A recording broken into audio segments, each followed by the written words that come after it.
who is a doctor, actor and a social activist. She excelled herself in fields of art, literature, health and cinema.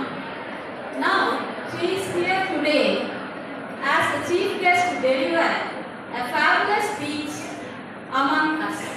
Welcome, ma'am. We are all waiting for your speech.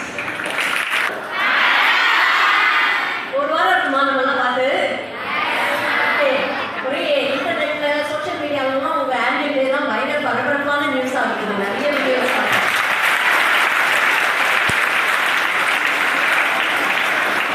மீண்டும் ஒரு முறை என்னை வரவேற்று இங்கே ஒரு பேசுறதுக்கு ஒரு opportunity கொடுத்த மேனேஜ்மெண்ட்டுக்கும் ஸ்டாஃப்க்கும் முதல்ல என்னுடைய நன்றியை தெரிவித்துக் கொள்கிறேன்.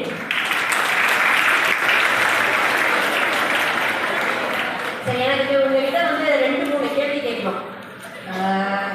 எவ்வளோ பேர் ஃபோன் யூஸ் பண்ணுறீங்க? ஆல்மோஸ்ட் எல்லாரும் ஃபோன் யூஸ் பண்ணுறீங்கல்ல? எவ்வளோ பேர் இன்ஸ்டால டெய்லி ரீல்ஸ் போடுறீங்க? கை தூக்குங்க, பரவாயில்ல, ஒரு மிஸ் எதுவும் சொல்ல மாட்டாங்க. எவ்வளோ பேர் இன்ஸ்டால ரீல்ஸ் போடுறீங்க? போய் சொல்லக்கூடாது.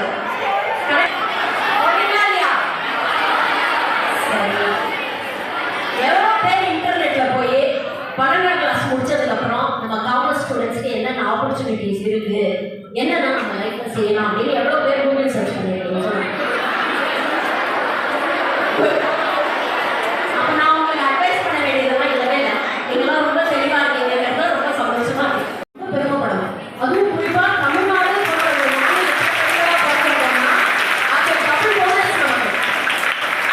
இது நான் வந்து வெறும்னா நம்ம பேச்சுக்காகவோ இல்லை பெருமைக்காகவோ நான் சொல்லலை. உலகத்திலேயே இந்தியாவிலேயே மாநிலங்கள் அளவில் பெண்களுக்கு அதிகமாக வாய்ப்புகள் கொடுக்கக்கூடிய ஒரு மாநிலம் அப்படின்னு பார்த்தீங்கன்னா தமிழ்நாடு தான். இதை வந்து பல தரவுகள் இதெல்லாம் நிறைய இன்னைக்கு வந்து உலகையே உலகத்தையே உலகைக்கு கொண்டு வந்துருச்சு செல்போன். நான் சொல்ற விஷயம்லாம் நீங்க கூகுள் பண்ணீங்கன்னா வேலை ஈஸியாக பார்க்க முடியும். கிராஸ் என்ரோல்மெண்ட் ரேஷியோ, அதாவது 12ஆம் கிளாஸ் முடிச்சுட்டு உயர்கல்வியில் போய் சேரக்கூடிய மாணவியரோட தொகை பார்த்தீங்கன்னா இந்தியாவிலே நேஷனல் ஆவரேஜை விட டபுள் மடங்கு இருக்கிறது தமிழ்நாடு தான். அதுவும் குறிப்பா பெண்கள் தான் அதிகம் போறாங்களாம் உயர்கல்வி. அதே மாதிரி இந்தியாவிலே அதிகம் பெண்கள் PhD பண்றது தமிழ்நாட்டில் தான்.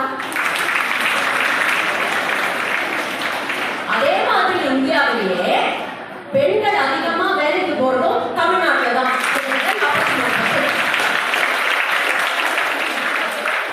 இதெல்லாம் எவ்வளவு பெருமை தரக்கூடிய ஒரு விஷயம். பொதுவாக வந்து எல்லாரும் சொல்லுவாங்க, நான் படிக்கிற டைம்லாம் பெரிய ஆப்பர்ச்சுனிட்டிஸ்லாம் கிடையாது.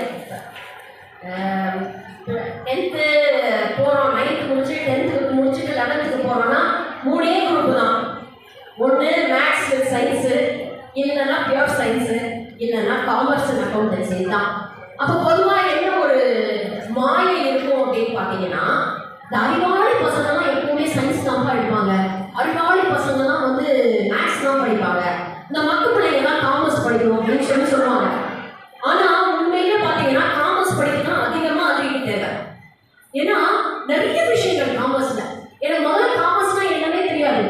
காமர்ஸ் என்ன இருக்கு அப்படின்னு போய் பார்த்தீங்கன்னா கிட்டத்தட்ட நம்ம வாழ்க்கையில நம்ம செய்யக்கூடிய பல விஷயங்கள்ல வந்து காமர்ஸ் இன்வால்வ்டா இருக்கு அப்படிங்கிறது நமக்கு தெரியுது. நாளுக்கு நாள் இன்னைக்கு வந்து நம்ம சாப்பிட்ற அரிசியிலிருந்து சுவாசிக்கிற ஆக்சிஜன் வரைக்கும் எல்லாத்துலேயும் காமர்ஸ் கலந்துருக்கு, எல்லாத்தையும் வடிவம் இருக்கு, எல்லாத்துலேயும் அக்கௌண்ட்ஸ் இருக்கு, எல்லாத்துலேயும் எக்கனாமிக்ஸ் இருக்கு. அப்போ உண்மையிலேயே இந்த வாழ்க்கை பாடத்தை படிக்கக்கூடிய பசங்களுக்கு எவ்வளோ அறிவு இருக்கணும். நீங்கள்லாம் உண்மையிலேயே